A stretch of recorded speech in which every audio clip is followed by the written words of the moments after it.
Ito nga pala yung ating lineman plier from Tool Express. 1000 volt insulated handle. Hardened steel na po yan ha. Sobrang quality at durable po ng ating plier na to. So papakita ko sa inyo kung gaano ka-durable to. Meron tayo dito ang concrete nail. Ayan. At yung ating plier. So kayang-kaya niya yung bigusan mga sir. Nakita nyo naman, tumansik yung ating pako, naputol niya. Ito yung concrete nail natin. Wala man lang kagalos-galos yung ating plier. From Tool Express po to. Dahil nga po ginawa po ito yung bakal niya sa hardened steel.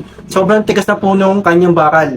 At meron na rin po siyang 1000 volt insulated handle ng mga sir ha. For safety po natin.